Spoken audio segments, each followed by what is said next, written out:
that is that now all these ideas are there and you're having to like sort through them. Yes, ma'am. You already know that. I What's up? do.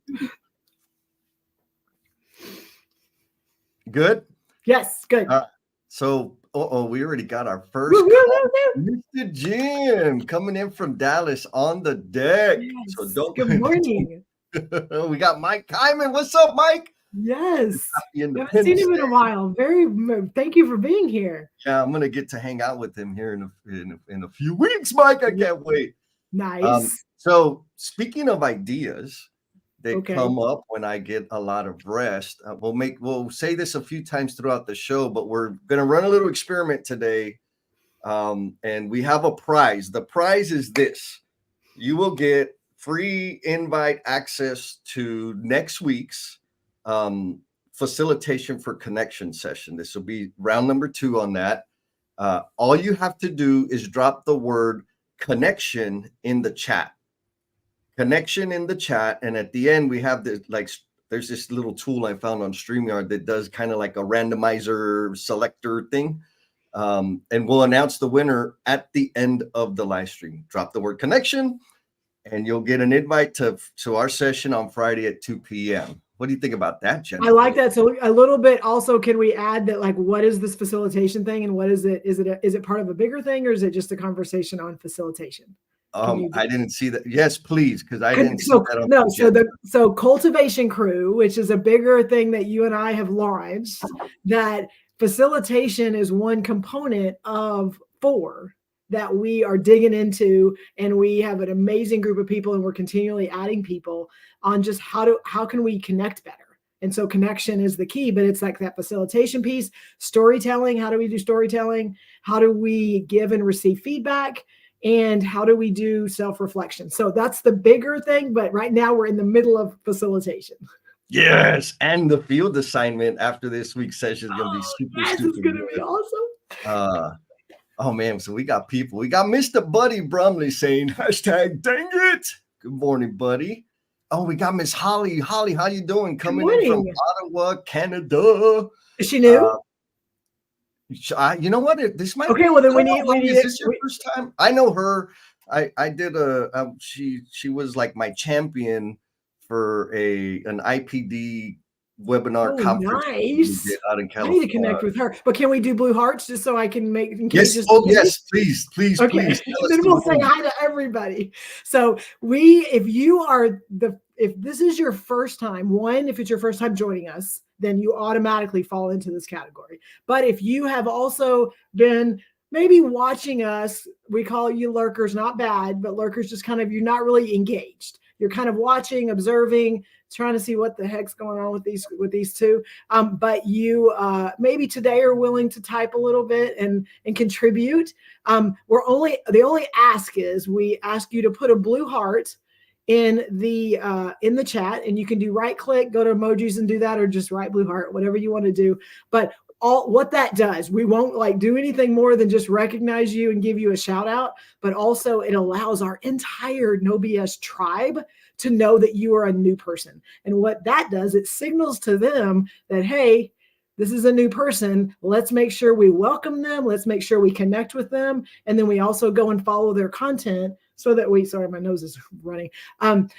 So that we can all make sure that we grow this tribe. So that is like what we do. And so Blue Heart it signals to our team members to connect with you. Yes, Blue Hearts, yes. Unite. And so this is Miss Amy. I know because of the unicorn coming in from Durham. Yes. Steve Martin coming in from rainy, steamy, yucky Connecticut. Oh, yes, good. Wallpaper. Yeah. Look at this. So we got Josh.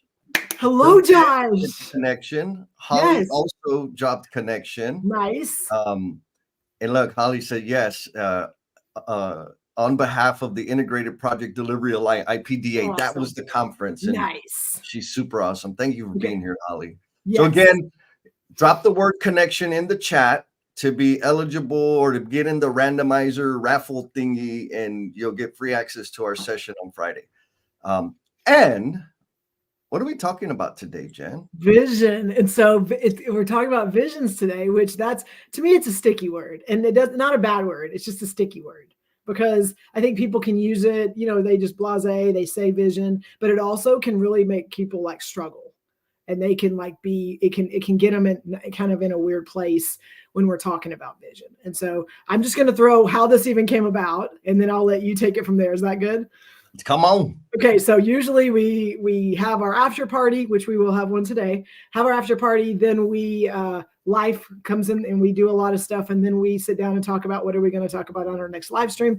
And so in between last live stream and this one, Jesse and Thomas kind of did a collabo session on The Fifth Discipline, which is a book which I had not read. And so when I was listening to them talk, I was like, oh crap, I need to get this book. I need to download it. And so there's some conversations in that book around vision. And it really stuck with me, in some of the things that y'all talked about, but also even what I've gotten from the book that y'all haven't talked about. And so then that came into our conversation on we're going to talk about a lot of these things, but just like vision versus reality, and where do we sacrifice and who gets sacrificed, but also corporate vision versus individual visions. And like, so all those things were in my head. And then what you usually do is you take everything that I say and then you put it in one little statement, and that's what we talk about. And that's what we're talking about today. So you take it from there. I love it, Jen. Well, and what I liked about it specifically is that it coupled nicely with the conversation that we were having at the after party at our last live stream. And so, kind of the theme or underlying thing that was coming up in our after party was when you're not connected with the team organizationally, right? You as an individual, you get this vision and you believe it, right? Like you think it's heartfelt and it's real and it's durable. And then you go work for that team or those people, and it turns out to be less than as sexy as they had promoted. Yes. And what that creates. Mm-hmm. And so that was kind of the gist of the conversation that we had at the after party. And then you said, hey, well done, da, da, da, da, da. And I'm like, oh, okay. So I feel like this is a beautiful thing to talk about, specifically. And Steve said it, right? He said no ugly wallpaper. And so there's two big things that are like making my butt itch around this topic. One is because I've been a part of these conversations for years now, where people go off to a retreat and they have a visioning set, like corporately, we'll say that, corporate context. We go off and have these conversations and these visioning sessions and wordsmith the hell out of something, right? Put some fancy words together, which I get, like I understand and totally appreciate the value of that. And then the biggest effort after that is making sure that the hex code is correct for the color and the font. Yes. And then it's put on the wall and treated as if something has been treated as if the vision has been accomplished. Yes, it's just we've identified what it is. Now check the box. Yes. Yes. And my assertion is that that's just the easy part. Yes. Like all you've done is put it into words. You haven't made it happen. You haven't helped other people understand how to contribute to that or even align with it. And so that's where that dysfunction comes, is because, okay, you put some fancy words together and then you're irritated. And I'm saying you as the leader, organizational leader, and I'm irritated, like, okay, well, why aren't people on board and why aren't they buying in and all this garbage? It's like, well, because all I did was create some ugly wallpaper. Yes. So that's one bucket. Yep. The other bucket is this. With individuals, especially in the tribe, the No BS tribe, we have a lot of people that are like getting wind beneath their wings, like Miss Sarah Ganella. What's up, Sarah? Hello, fellow BSers that are actively working to leave their mark on the world, to leave this world better than they found it, which is them sharing their gifts and talents, which is causing a tear or a divide in their corporate identity and their personal identity. Yes. And so I think there's a lot of stuff there that I know that we can dig into with the crew, but ultimately, rather the biggest thing that icks me or bugs me about some of people that are going through that transition, where they have a vision, an idea, and it's Mhm. an idea, right? Vision, idea. They have an idea that they want to bring to life. They bring the idea to me, put it on my table, and expect me to bring it. Like, that's not my Make vision, it bro. happen, Jess. Make it Right. happen. Like, no, that's yours. And Yes. I'm not irritated as much as that behavior, as much as I am in how they get their feelers hurt and get all huffy and puffy because I don't do it for them. And they feel as if nobody listens to me. They're like, it's the blame game after that, except that it's your damn idea. So anyways, I know that's a little bit Yes. convoluted, but what do you think, Jen? No, absolutely. And you and I have had these conversations for like over 2 years. So it's like this is stuff that I'm used to having a conversation with you about. So I'm excited that we're having this in a bigger arena, because I work for a company, and I'm just going to own that early on. It was really easy to define my worth and my value by how my company defined my worth and my value. And that, I mean, and so because of that, it dictated and defined my vision a lot. And it was like it was a lot of it was self-imposed. And so I've been kind of on a, not just I made a decision, I had an itch and I scratched it. Like, I've been on a journey on helping, what does that look like? Define, what does that tear look like without injuring or hurting one side or the other? And for me, that's, it's been a slower process, and maybe some people that just jump off the cliff, but it has allowed me to be clear and allowed me to feel confident that I can have a vision, I can have my own identity, and I can still be in a space that, there may be a bigger picture over here, and I don't have to own all that. And so that's been my journey and kind of some of the things we're going to talk about today. Yes. Yeah. Well, so you mentioned like you were concerned about damage or the tear that it would have, not just for you, but for the organization. That's what, did I hear that right? Yeah. Mhm. Which I think is interesting because, like, for real, the company's going to keep going without any of us. Right. So what damage are you really causing? Right. But I think I say, and I use the word self-imposed very intentionally, because I think our roles, and some of them are different than others. And, some of them, there's 50 of you, and some of you, from me, there's one of me. That doesn't mean that if I decide tomorrow to do something different, that someone else won't be able to fill that position. And so I think we get so caught up on the success. And for me, I've been with a company for a very long time. So then you kind of come into knowing you're a part of something.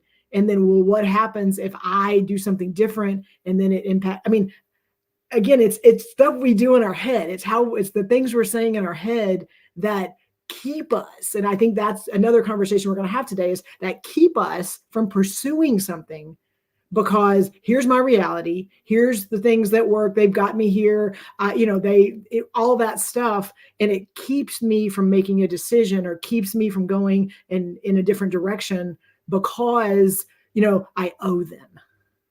And so that, and that part I had to get past. I can still do everything I'm doing and help them have success and support them, but I don't owe them for what I've contributed, because they've also benefited from my contribution.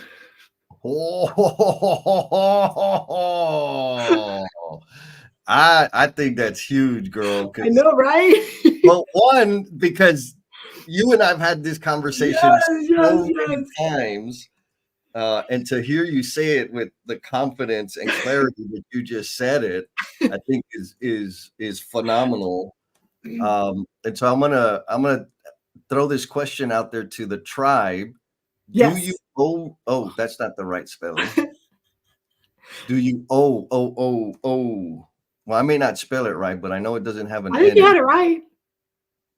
Do you That's owe right. them? No, I spelled Yeah. own, O-W-N. Oh, okay. So question to the tribe out there, do you owe the organization for anything, right? Like what do you owe them? Let's think about that. And while you're thinking about that, I want to make sure we show some love to Yes, Miss yes, yes. Maria. What's going on, sister? And then we got Mr. Lance coming in, Trade Partner HQ. Yes, clarity will help your vision survive the bumps in the road. Mhm. So question to you, Jen, this clarity, did you say, okay, I need to get clear? And then 30 minutes later, you got clear? No. What was No, that? not at all. It for me, and it maybe even be longer for me than some people, but it was lots of conversations, lots of and again, Jesse, because you are a lot of those conversations, and as much as it itches you and gives you an itch because people like to dump things on your plate, the value of our conversations is it wasn't me dumping it on your plate, but it also wasn't you going, when are you going to do this? When are you going to do this? When are you going to do this? Like nudge, nudge, nudge, nudge. When I had to figure it out, like part of that, it's like both ways. It's not just taking it and doing it for somebody, but it's also like everybody's journey is different. Everybody's path is different. And because I have a lot of stuff on my plate, and so I had to get there on my own, and it's taken a lot of conversations and me kind of little things here and there, like putting things in place. And then something happened. And because all those other things were in place, like it kind of exploded. Yeah. And so it didn't happen overnight, but it wasn't just, I was being lazy and just going, it doesn't matter. It doesn't matter. It was those little things sometimes that you're putting the stones in place as you're getting there. Oh, I love it. I love it. So Sarah says, isn't it about getting clear on what makes you happy and fulfilled? Isn't that the key? What do you think, Jen? I think that's part of it. I think you need to be able to know. And I saw a quote earlier this week, but it's the getting clear on your passion, and it was about passion. And I'm like, Mm. okay, and it rung with me because my passion goes across a lot of different places. So I have passion for what I do within my company. I do. Like I have no question about that. But I also have passion outside and the things that you and I do. And so like getting clear on the passion to me allows me to at least know, okay, this makes me happy and this doesn't. But I also know that like a lot of the things we do are hard. And a lot of the things we do sometimes we struggle with or we get frustrated with, and they're uncomfortable. All those things don't make people happy, but they could be things that we have to get through to be able to get to the other side of something that is amazing and is fulfilling us and stuff like that. So I think identifying my passion helped me be able to kind of persevere through some of that other stuff. So that's my take. What about you? Yeah, I don't like the idea of feel good. Right, and let me say it more Yeah. clearly. The idea of what makes me happy and what my passions are is a dangerous space for me to spend my time. Yes. Tell us more about that, Jesse. Why is that? Well, because I'm an addict, right? Yep. I'm a selfish son of a gun all the time, every time.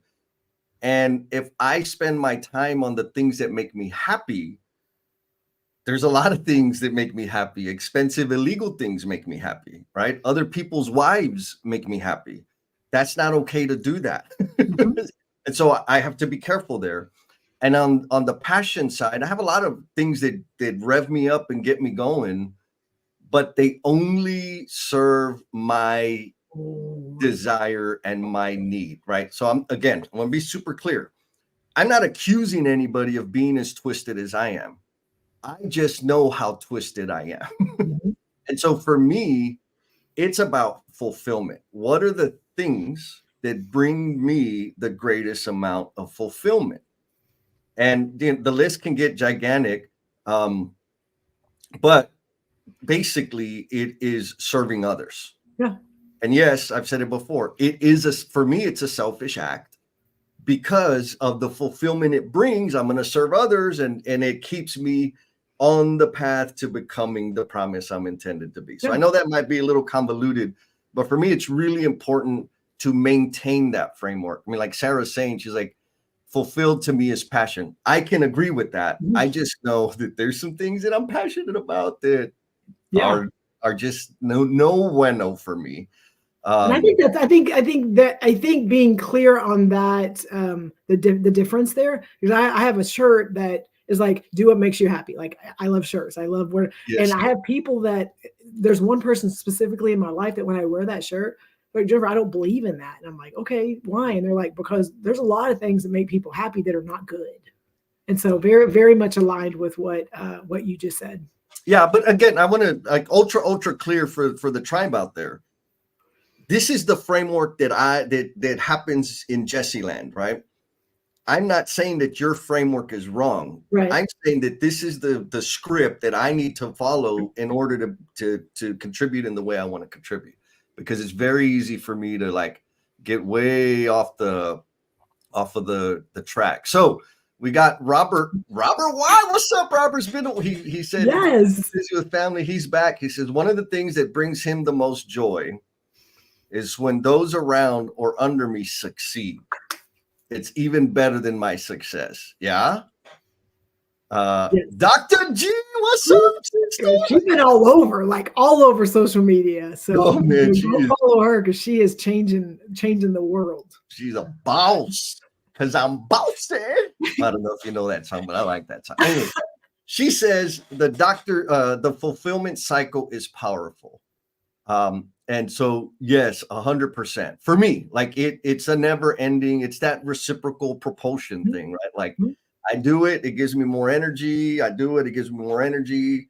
You and I talked about this the other day, how it helps me find new avenues from which to contribute and serve others as long as I'm doing those things. And like the end, it's limitless. It's super limitless. Now, yes. I want to go back and recognize Miss Maria Martin. She says, good morning to the radtastic lurkers. Lurkers, if you're out there, I'm going to dangle a little carrot to take you, tease you, entice you out of the darkness. And if you didn't catch this at the beginning, we're testing out a new thing here where we're going to be giving out a free seat to the facilitation for connection session on Friday. And all you got to do is drop the word connection in the chat. And at the end of the show today, before we go off air, we're going to do a little randomizer thing, and it's going to select, and whoever gets it will get a free pass, and we'll see you on Friday. So I'm maybe going off script here a little bit, Jen. Surprise. Surprise. So as people are typing in connection in the chat, this idea about joy, I feel like I want to ask the tribe, what brings you joy as an individual, as a human being? What do you think, Jen? Is that a fair question? No, I think that's a great. Words matter, and we talk about this all the time. And like here, Sarah talks about happiness and stuff like that. Versus, just like words matter. And I think when someone asks a direct question like that, we don't have an instant response because we don't think about it. And I think we need to think about it. Yes. All right. So while y'all stew on that, right? Because you and I were talking, like, should we ask what their vision is? And some of us don't nerd out on that sort of thing. Right. And that might be like, or it stresses people. Yes. Like the anxiety that comes up on, my vision, I don't know what direction I'm going to go right now versus 3 years versus 5 years, whatever. And they get where they can't function. 100%. So folks, share that, because I'll say this, in terms of my personal vision, there is a direct connection to what brings me joy. An immediate, direct, straight line between joy and my vision. And I think if I was going to share anybody the shortcut to getting clear about what their vision, their personal vision is, it would be to first evaluate what brings you joy. And if it's a big list, that's okay. But start there. What do you think? Is that? No, 100%. Because I'm going to tell you very easily, in a nutshell, in my world, what brings me joy is building connection. And I'm like, okay, what does that mean? I'm like, for me, and it's very clear. And those of you that have been in my space and been around me, you know this is real. Building connection in our industry to where company lines don't matter, because that is how I show up. I don't show up going, "Ooh, this is ours, but that's yours, but we compete against you, but you're in this position and you could hurt," like all of that stuff that people like get tangled up in their head as they progress in the companies. Like, I don't live in that space. So there's no company lines. There's no, we work for you, we work against you. You are here. We don't, I mean, like all of those things they don't matter to me. Building connection in an industry to where company lines don't matter, and we are out here to help each other grow and improve and get better. Like that's what makes me happy. And those of you that have been in spaces to where you got to be there and I got to connect you to somebody else and all that, Cindy and I got to do that a week ago with Cindy Cohn. It was awesome, but it was like that's the stuff that brings me joy. Oh man, so we got a lot of joy comments. So I'm going to go on the comment, but I want to come back to the first question that we asked is, do you owe them? Yes. That's a big one.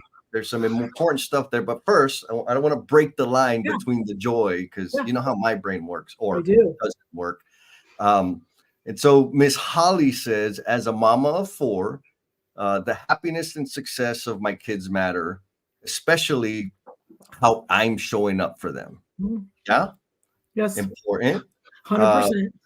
Mr. Josh, what's up, Josh? He says, what brings me joy is helping people have that aha moment of something they want to know and ask for help on. Yeah? Yes. Asking for help. That's a big one. Yesenia says, family, relationships, and meaningful work bring her joy. Right? Yep. Let's see. Did I miss one? Joy. No, I think that's it. So we got all the comments in terms of what brings you joy. I think Josh misspelled Jesse. He says, that's awesome, Jesse. That's how we should all look at it. We're all into the industry and great companies will promote viewing it that way. Yeah, I mean, that's the thing, right? Is like, when we let go of the fear of loss, of fear, oh my God, they're going to get my secret. Like, come on, man. Right? Sheetrock, concrete, and drywall and pipes. Like, there's no secret. Right.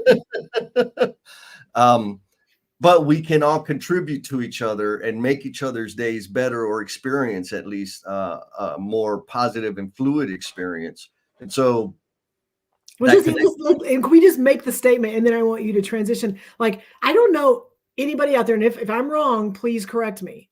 I don't think there's any one company out there that's going to get all the work. They can't handle it. I mean, like it just, it's just never going to happen. So if like that to me is the entry level of why does it matter? Yes. No, you're 100%. Even if you can't, I know this for a fact. And if I'm lying, you let me know out there.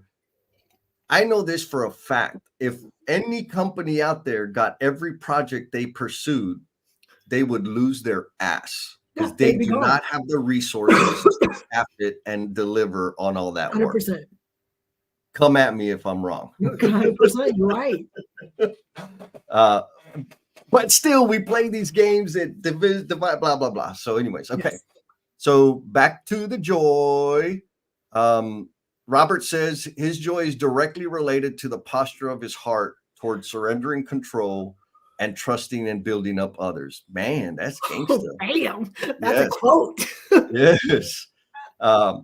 Sarah's joy is bringing out people's badass self. And so bring out your badass self. They just had a live stream yesterday on, what's the word? Consent, which I'll be listening to as I get my mileage in. And then Dr. G says, I have many joys, especially advocating for my autistic son. But what brings me ultimate professional joy is intentional speaking up for and connecting others who are often overlooked, to restaurant people who can change the trajectory of their lives. Right? Like, I think she meant restore people. But yeah, 100%. Like, amazing. And I know Dr. G because I got to interview her on the podcast. Like, that is the guiding light, the source, the power source for the way she shows up and the way she contributes and the way she lives her vision. So, do I have permission to go back to the other question? Yes, you do. Because I want to add to this, but I think we'll get there eventually. So yes. Well, come on, hit me. Hit me Well, no, before I just what you just said, like the advocating and the company lines and all that, like an example of that happened in the last couple of weeks is when I do it, that's how I show up. I show up with no company lines. Like all my people are my people. It doesn't matter.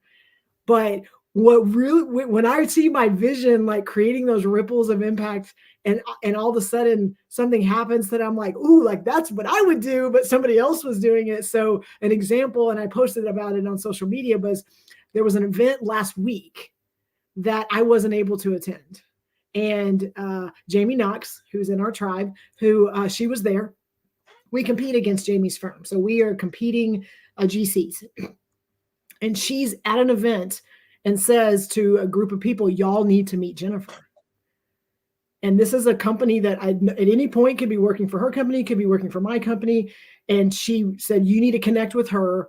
And then we were able to this past week have I got to meet with them. We got to find out how they could do work with us, all this stuff, but we compete against them. And so when that happened, and then I got the invite, and then all this stuff, and it was like, that's what we need to be doing, like that right there. It was just reinforcement that when you keep doing that, then it creates an environment where other people can do that.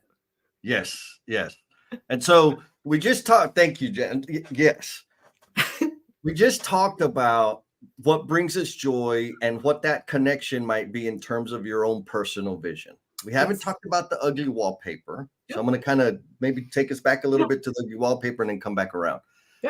Now I asked the question, do you owe them? Because we also touched on this separation, we'll call it friction between your corporate identity and your personal identity. Yes. Right.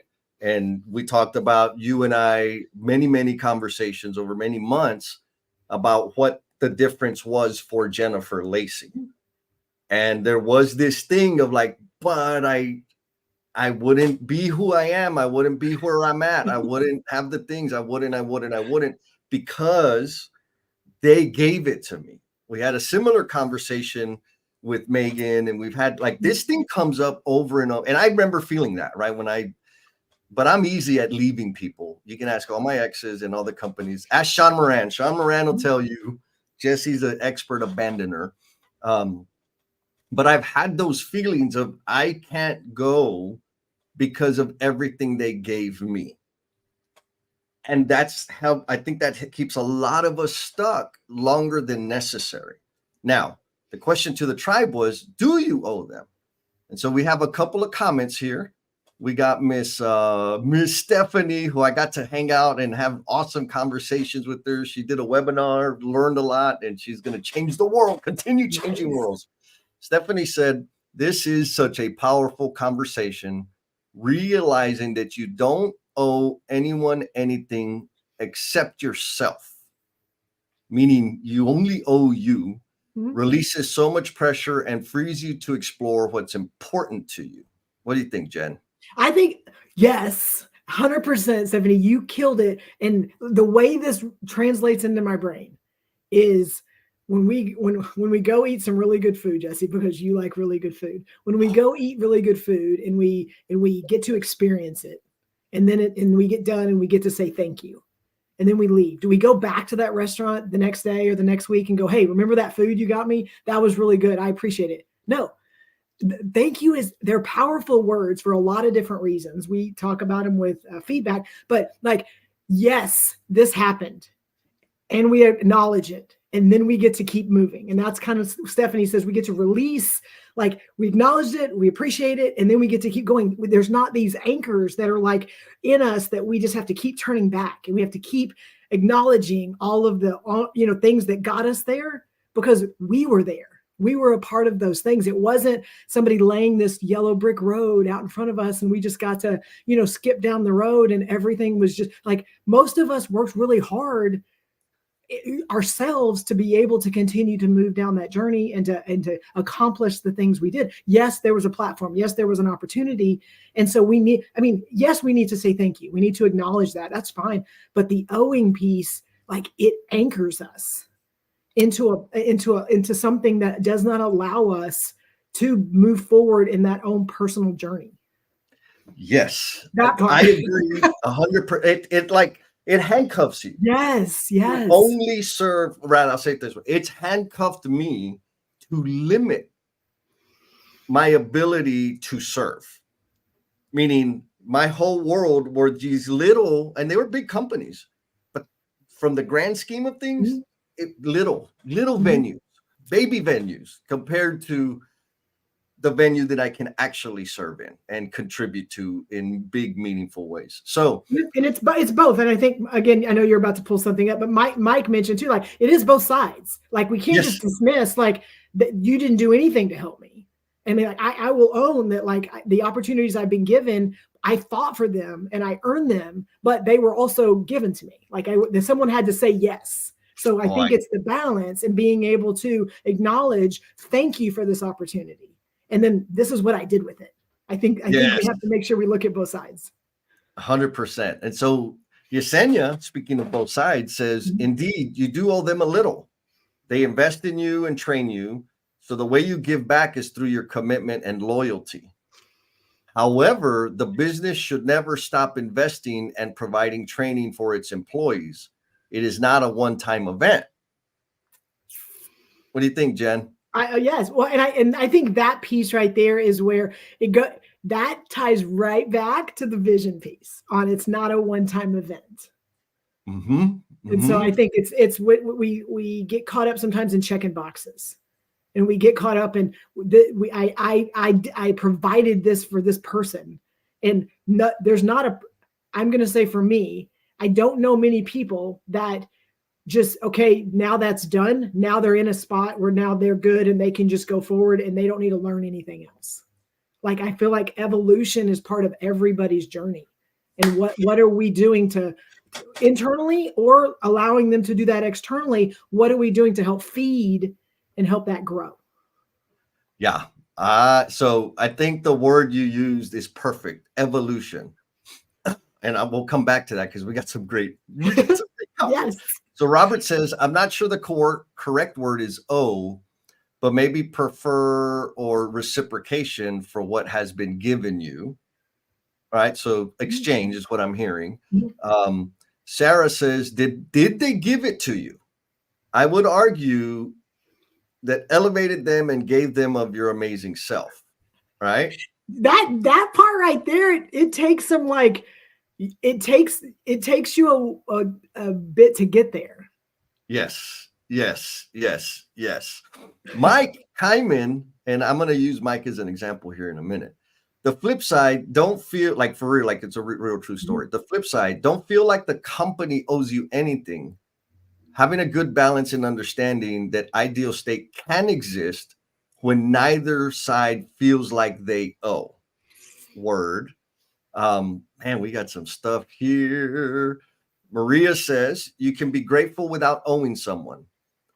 Didn't Maria do something recently? There's this I don't know if it was intentional or if it was on her vision or anything, but she jumped. Yes. You gotta check her out. Y'all need to follow Maria. She's cooking up some good stuff. Companies can invest in us without respecting or recognizing an impact an employee may have in their role. If they aren't respecting or recognizing your work, there is zero obligation. Nothing that I've got, none of these comments make me say, no, I disagree.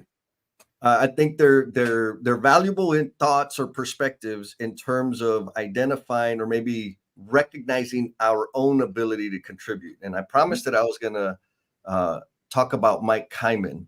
And so I agree with Yesenia's perspective. Like, yes, they provided training. They did it. Now, here's my issue. Like, when I think about it in my brain, it's like math. Yes, they trained me and I learned, right? Like, they didn't give me the capacity to learn and apply what I picked up. Because I've trained people that they just, man, they didn't, like, they weren't cutting it. And so that was the exchange. And then what they trained me on, I went and did the thing and I got paid. But I gave them the thing before they paid me. That's how work happens, right? Yes. Like, I got to go first. You got to make the training because of the business value it brings you. You're Mhm. not training me because you love me and you see the potential in me. You're training me in the direction that the business needs me to Mhm. go. And then we do this convoluted, weird thing where Yes. the manager, it gets credit for that. Like, they're this altruistic person. And in some cases that's true, and in some cases it's not. So all across that value stream is a series of exchanges Mhm. to get, and the payback, like the return cycle is super fast. I mean, come on, you put me in a training or you sent me to a conference for like $3,000. I know that's not pennies, but that's about 2 weeks of salary for some people. That's like Mhm. less than a week of salary for some people. Mhm. So there's no like the paybacks, the return cycle on the organization getting their return on investment is tight. But as a human being, I feel like I owe them more because I don't account for all the value that I bring as an individual that's committed and loyal and thinking and growing and serving others. And so my point in saying it that way is that we as individuals, just regular human beings, undervalue all the experience and impact that we have within the organization. And so if I'm going to say anything that I'm going to stand on, it is to begin evaluating or giving yourself more credit for your contributions, because people did not make me have the skill set and the gifts that I have. They may have helped me reconnect with them, but I had them. I brought them. They didn't give them to me. Now, you Yes. also talked about evolution, Jen. Mhm. And I think this thing happens, and this coming back at you, Mike Kyman, um, because I've been able to see it in me, and I think I see it in other people. There was a time where I was an installing plumber, and like my vision was to just kick every other plumber's ass, just be better than all of the plumbers that I worked with.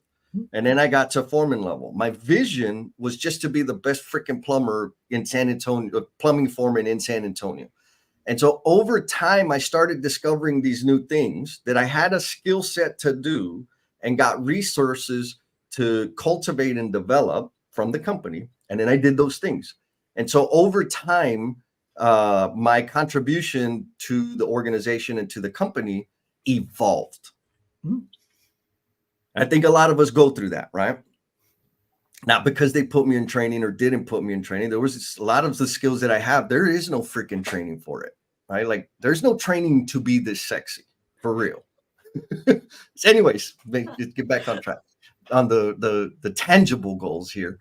I feel like there was a point in my trajectory that I could see all of a sudden that corporate organizations are not equipped to help me to contribute to to my growth of the next level. Mhm.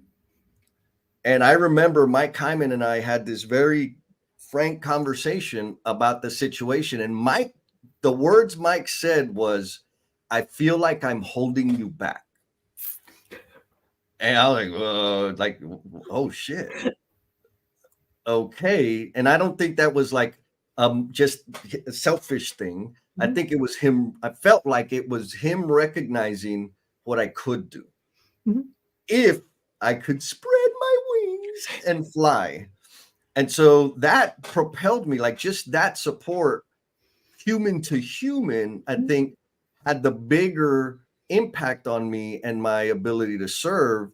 And so, kind of going back to Yesenia's comment, like the loyalty, I think we often misplace the loyalty to the company when it's actually the individual human beings, with or without their title, that contribute to us, that have earned some measure of loyalty.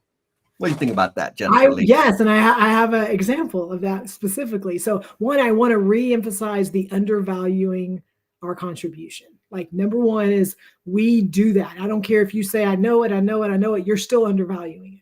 So it's that one thing that it's like sometimes you don't realize and you think, oh, I've got this, and you're still not really digging into what you are contributing. That reciprocal piece, like for whatever reason, we get blinders on and we realize what people are doing for us. We kind of struggle sometimes with what we have contributed. So just like that part, just stopping and just having to identify, here's the things I've done, or here's the things that I've contributed to. That should be something you're doing daily, weekly, just a reminder. But the turning point for me, I'm gonna say it's been a journey, but there was a conversation that happened, and I think it allowed me not to go company Jennifer, like self and company, and these were separate things and all. I mean, like it's like I lived in this kind of world where I was trying to bounce back and forth, and I'm saying this to those of you that are in companies and that you have people that are trying to do things maybe bigger or outside of the company. And you said it when Mike made the comment to you and made the statement to you, and it allowed you to see something different. And the statement to me was in a performance evaluation inside my company, sitting down with my manager, the person that leads me. We got through all the stuff that all my roles and responsibilities within the firm and all the things that I'm doing. And at the end, the statement was, Jennifer, I just want to make sure you know that I, as well as our leaders in the company, support everything you do inside and outside of this firm. And I'm going to tell you the release, all the words we want to use. But I mean, it's not, and I was doing it. It wasn't like I was like hiding it. Like, I mean, my stuff's on social. So it's not like I was like doing it behind the curtain. I was doing it, but it was still kind of turning on and off. Like I was trying to make sure I was walking the right lines and making sure that I was, representing the best way I could. That statement, like literally, it was just like a release of like, it's flowing back and forth between the two. Like we can't put a line in the middle because of the things we're doing and the way we're impacting this industry and the way we're impacting people. Like we can't. And if we think we are, we're lying to ourselves. Ooh. Amen. And I hear, like, I want to stay there for just a little bit, Jen, because I see a high density of this kind of evolution, this phase of that evolution within the No BS tribe, the emotional bungee jumpers, and the cultivation crew, right? It just feels like there's this high frequency of people being on the ledge, but the anchor of but the company, I owe them, and then I think the natural human feeling of like, I do owe them. I'm where I'm at because of them. It's like, they've contributed, and so have you. But we don't give ourselves enough credit for it. Yesenia says, Jesse, we do undervalue ourselves until that light bulb moment. Yes. This is what we need to teach our younger generations, to learn their value early on and not teach them that we don't owe a company anything. Right. So we need to be in touch with ourselves and surround ourselves with people that are going to put it in our face. Like, no, fool, that ain't them. That's you. Like Mike Tyson. He says, but before you go to Mike, can we go back to Yesenia's comment real fast? Because I want to also make a statement of we don't owe the company at the very last, that we don't owe a company anything. This conversation came up with another person. We don't owe a person anything either, because that owing culture, and I call it an owing culture because that was part of the conversation. And sometimes that owing, we owe the company, but we've also seen, and I'm going to tell you, construction is one of the worst places that this happens. Is someone gave us a start, someone gave us an opportunity, someone listened to us and fed something into us early on in our career. And for whatever reason, for the rest of our career, we will drop everything to go and support and do what that person needs us to do, even if we've outgrown them. And that it's that owing culture even to a person, because they gave us that opportunity. And so to me, it's both. It's the company, but then there's also, and I'm going to tell you some of you, because I can own this, that there are people that believed in me, or they saw something in me, and then they fed me, and then I took it and ran, but I still like have this obligation to, like, still be in their little world. And sometimes, like, we're bigger than that, and we don't allow ourselves to Yes. get away from that. That's it. We are bigger than our situation, right? Like your current situation right now, mine, yours, everybody else's. We are bigger than that. But Mhm. there's these things that we need to, break free from. So Maria shares this. There's no scorecard in giving. It's either freely given or it's meant to be a manipulation tactic. Well, I like that. That's some clear, hard lines.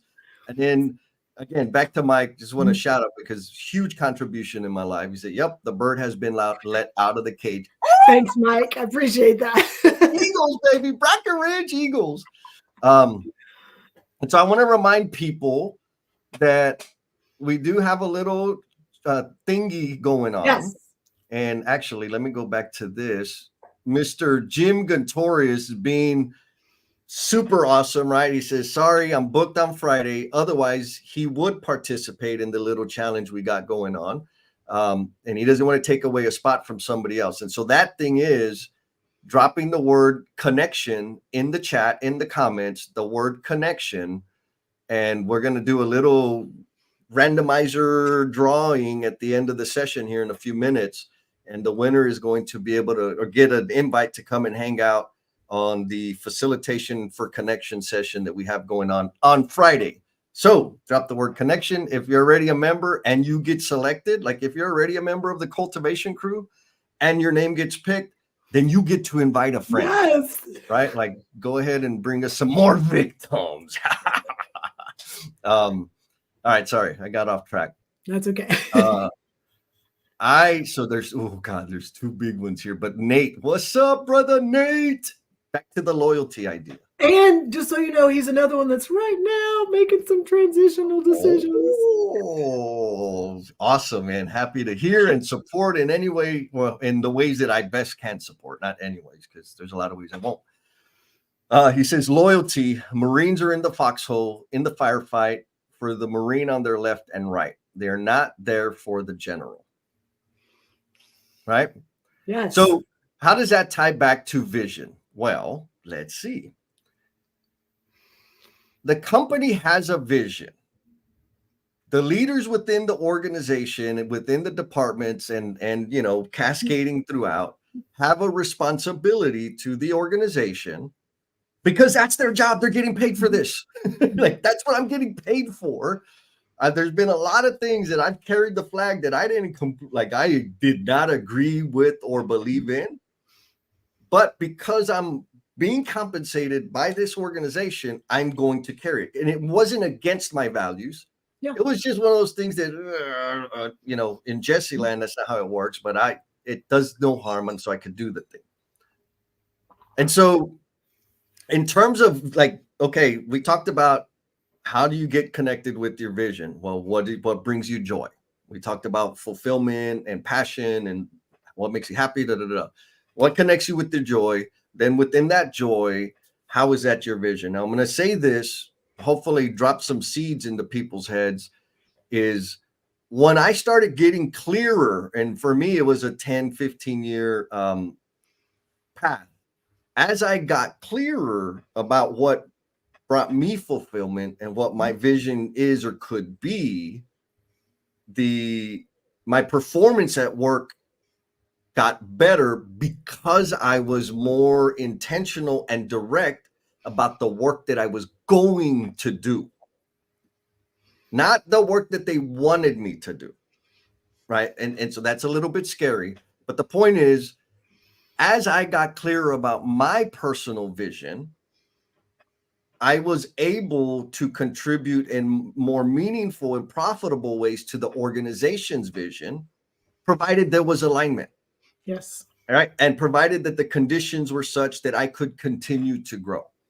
Yes. And so I think as individuals, like what I hope is people are going to start thinking like, well, what is my vision, and or what brings me joy? What brings me the greatest amount of fulfillment? And am I walking in that direction? I'm going to say, you know, Sarah's there. Oh, we got Leslie. What's going on, Miss Leslie? She's late. Glad to be here, Les. I no doubt in my mind, Leslie's clear on what her personal vision is. But what I, at the very least, what I want is for the tribe members, the rewatchers, the lurking tribe members, Yes. to think about, at least ask themselves the question, do I have a vision? What is my vision? What brings me joy? What do you think about that, Jen? Yes, 100%. And you and I talked about this, like, we're not here to define vision. Like, you can define that, you can figure that out. Again, just ask yourself, like, what, and it can be as simple as this, like, this one thing is what I want to strive to be, to do. This could be, this is my next step in life. This is my, where I want to be in 10 years. Like all of that. Yes. It's what is my vision? What am I trying to do? What feeds me? What fuels me? What is helping me grow and evolve? You know, and some of that's going to be within your firms because of the, you know, the paths or whatever it is. But we've realized that a lot of people that are in our chat today, not all of that is defined by the firms that they are employed by. 100, yes. And then you got to make a decision. Mm-hmm. Holy moly, Robert White just dropped a freaking uppercut. Tell me. Vision without application is only hallucination. Okay, so Jen, you and I talked about this in prep. Because guys, if y'all don't know this, Jen and I have a daily huddle 3 times a day in preparation for the live stream, right? So we want to make sure that we deliver the value that we're shooting for, and to make sure we stay on script 100%. But Robert, that's freaking amazing, because here's the thing. And this kind of, I hinted at this, and I just want to throw it out there for folks that are in this visioning process, right? It's about application. And that doesn't mean that I can have an idea of how I'm going to transform the world and bring greater value to all my peers and and come and drop it on Jen's desk and say, here's my idea. This is my vision, right? Because I'm using those words interchangeably, and expect Jen to pick it up and do something with that, right? If you bring it to me, I'm gonna say that's a great idea, and I'm like, that's your damn idea. Mm-hmm. My idea, in terms of like answering this question, right? The application part is my vision is, one of my visions is this, is the leaders in construction that figure out how to systematically demonstrate appreciation for the men and women doing the work are going to kick everybody's ass, and they're going to transform the industry. That is my vision. I'm not expecting leaders to do a damn thing about that. I am going to support and contribute to the leaders I see doing that.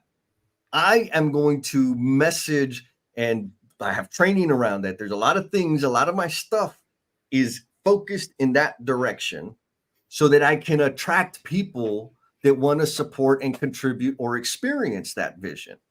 That is my job. Mm-hmm. And it is a matter of action. Otherwise, like Robert said, it is hallucination. Yes. And then on my lazy days, I do what Nate does, and I just wear my progressive lenses to support my vision.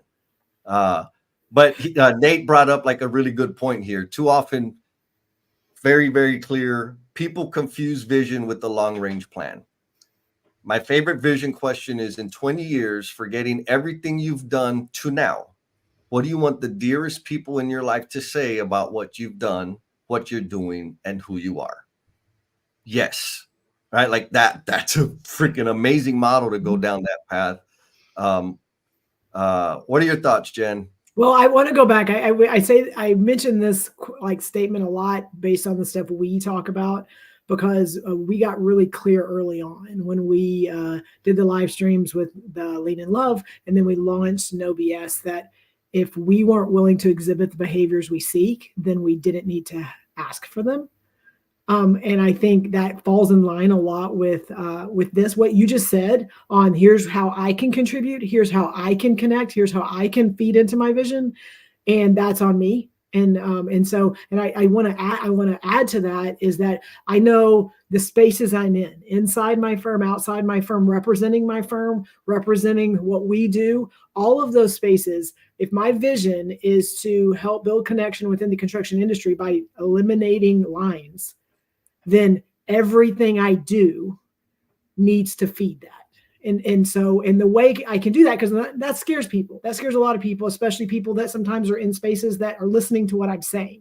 And so how do I do that? I'm able to have conversations in rooms and talk about other firms. And they're just like, what? Like, how did you get that information? How do you know? And I'm like, oh, well, I was having coffee with so-and-so and they told me this, and I know what we're doing and I know what they're doing. And so here's the things we're doing great, but also here's some gaps.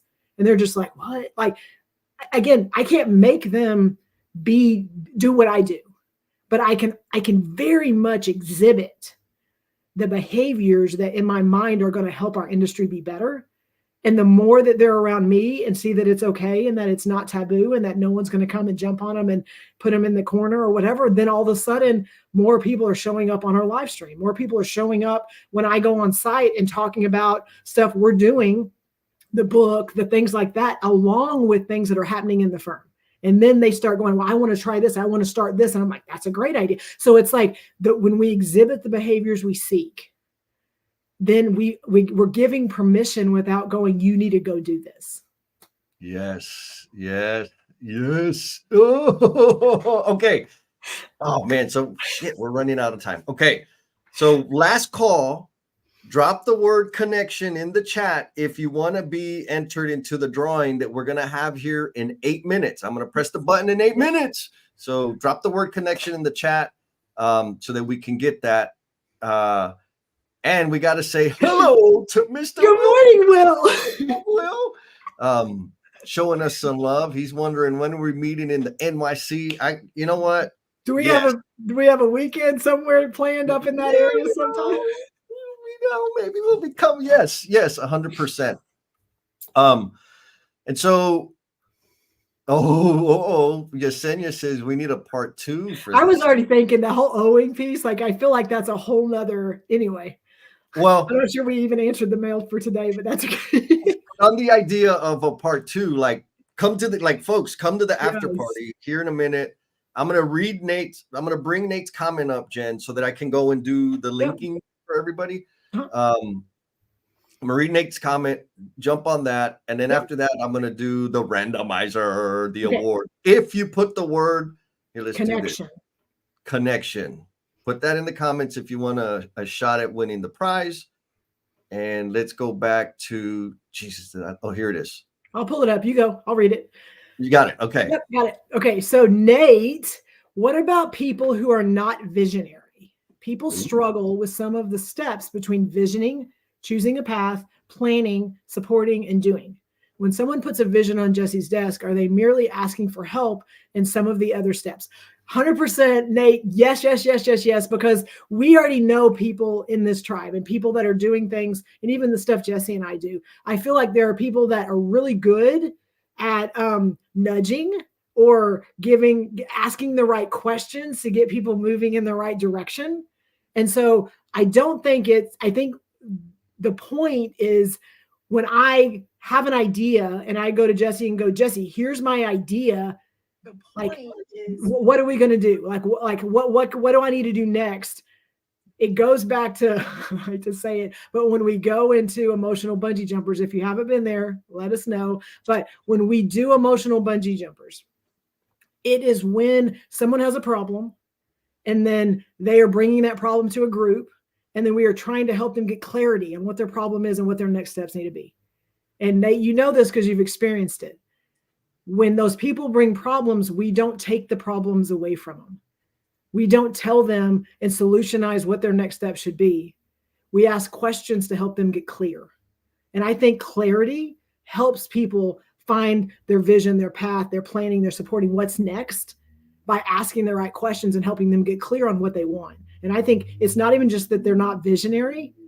I think a lot of that comes back to they're not clear on what that next step is, or they're not clear on what even that they want.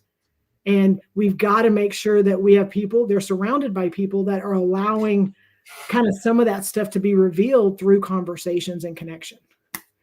Jesse, do you want to add to that?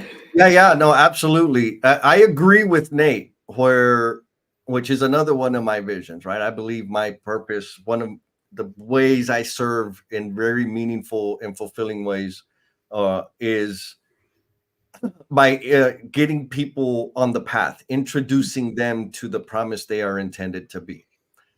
And I know, depending on where we are and the conditions that we're dealing with, it is a difficult thing for me, first contact. So what's your vision? How do you best serve? How do you, what impact do you want to live on? Like, hell, it's the closing question on my podcast that I've been asking for years. What footprint do you want to leave on the planet, on this earth? And every time you're like, right? So we don't spend a lot of time thinking about these things, right? We just don't. And so, of course, we have a hard time coming up with that. People, like, if you're in that situation, it is my greatest pleasure to tinker around and pick apart and just learn more about what you think and what you care about, because that brings clarity. That is my favorite damn place to be. Jen, you know that. Right? Yes. Several people on the call know that I love to be there to understand and ask and think and just get clearer for you, not for me. Mm-hmm. I love that. That's not the same as somebody bringing me their vision or idea and leaving it on my desk. Yeah. And so I got maybe a more specific example. Back in the day when I used to do real work, I had one of the foremen, the sheet metal foreman, come and say, "Hey man, I have this idea. We should give a safety prize on X, Y, and Z if people do like, oh man, that's a great idea." And then a couple of weeks go by and he's pissed off at me. I was like, "Dude, what are you pissed off about?" "Well, I told you my idea." I'm like, "Oh yeah, you did, and I'll support it, but I'm not gonna bring it to life. That's your freaking idea. Like, sure, I have the authority. I'm saying do the work to make it happen, right? Not let me make it happen for you." Yes. Right? So yes. Did you bring up Josh's comment? Because it feeds right into what you just said. Is this it? Yes, it says literally what you just said. Y'all just gave me the aha moment. And he said early on, his vision is to help people find those aha moments. That giving solutions that align with you isn't allowing space for people to create a solution that aligns with them. What the heck? Gangsta. Oh, look, Amy says she wants to roll me up and smoke me.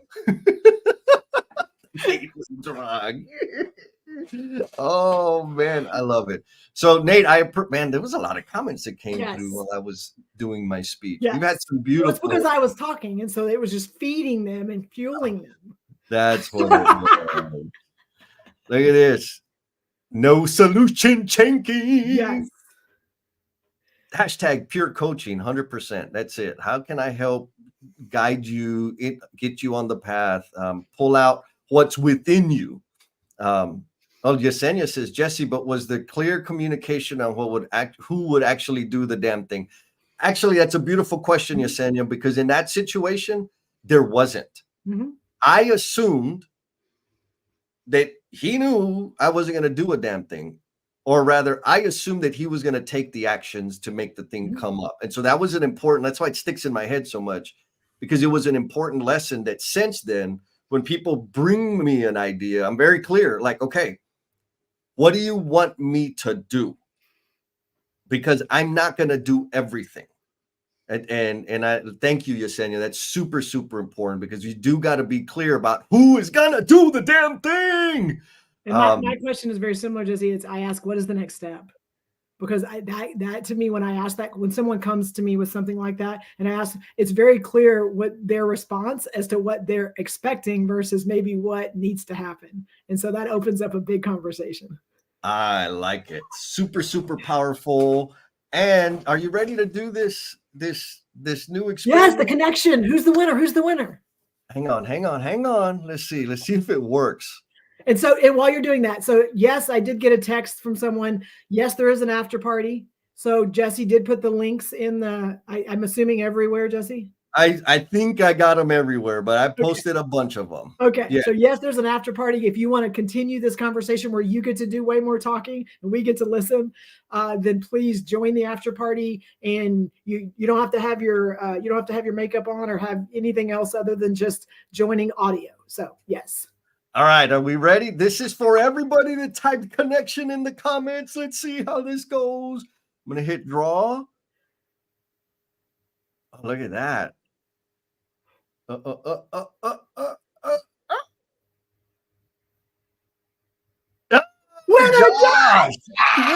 Josh! Congratulations, Josh. That was cool. What do you? That was really cool. That was a new thing. We just tried it. Jesse could have screwed it up and he didn't. We got to do that again. Guys, it's in StreamYard, Sarah. How cool is that? Yeah. All right, there we go. So, folks, if y'all thought that was cool, I want to do it again. You know what? I'm not even going to ask for feedback. We're just going to do it again. That was fun. Yeah. It is a StreamYard feature. Awesome. All right, Jen. The links for the thing are in the comments. We're going to have the after party. Please come join. Closing thought, Jennifer Lacey. Well, I mean, gosh, there was so much today. I don't even think anything we talked about today was really in our prepping for the call. And so I think the biggest thing I got today, just because my clarity is a lot further along than some other people, is that if you are in a firm and you have people around you, below you, above you, like just remember, and this was a stat that I actually am presenting next week on, and generationally, right now, the larger generation that's in our industry, like 67% have side gigs. It's like a huge percentage of people. Now, again, it could be something like this. And I know we have someone in our firm that does candles. Like there's people that are doing things outside of your firm. And so, one, do you know it? And two, do you support it? And so I'm just if you're in a space, like that could be a conversation with your team. That could be even a conversation on, if you're not doing it, is there something you want to do? Just to kind of get some conversations around, because if you are supporting them internally, you are fueling them, and you are also just creating that connection, but also helping them see and understand how much you support and elevate them. And so I just think there's some conversations there that maybe aren't happening because we're kind of got blinders on. And so ask the questions and just see what you get. Yeah. Beautifully said, Jen. I'm going to add that Josh says he feels super important with the winner banner, and you are important, yes. Josh. I appreciate you playing the game. Folks out there that we still have that funky thing, and I think we've isolated where some people are commenting that we can't see on this end. Mm-hmm. I think it's Android users. It's Android phones. So if you're on an Android phone, you either need to join us through YouTube, because your comments will come through on YouTube, or you can go on your desktop and everything's fine. But if you're on an Android phone and you are watching us through a LinkedIn Live, your comments through LinkedIn will come in after the live stream's over. So as soon as we close it out, all of your comments will still be there. We just can't pull them in on StreamYard during the live. Come through on YouTube, or you can go on your desktop. Look at that. Back feedback. Through LinkedIn Live, your comments the world. Through LinkedIn. Okay. So Robert, look, Sarah's helping Robert. Yeah, actually, Robert's trying to find the link for the after party. Folks, can y'all help a brother out? And I think for me, there was a lot of good stuff in here around the contribution for the tribe around the questions you should ask, right? Nate shared one. I think Robert shared one. Sarah, Maria, there was a lot of insight about what brings you joy, what brings you fulfillment, what is that connection to your vision, and what's the difference? Is there a separation between your corporate identity and your personal identity, and you just threw some stats out there, right? If you're feeling guilty, like, come on. We talked about not recognizing or maybe even undervaluing the amazing, enormous awesomeness that is within us. And so that's the ultimate. Like, think about that. Start thinking about these questions. I promise you, when you get clear about what your vision is and how you best contribute, the world opens up. And I want that for everybody. Yes. And we will be doing the after party here in 5 minutes. Yes. 5 minutes. Congratulations, Josh. And we'll see y'all next time.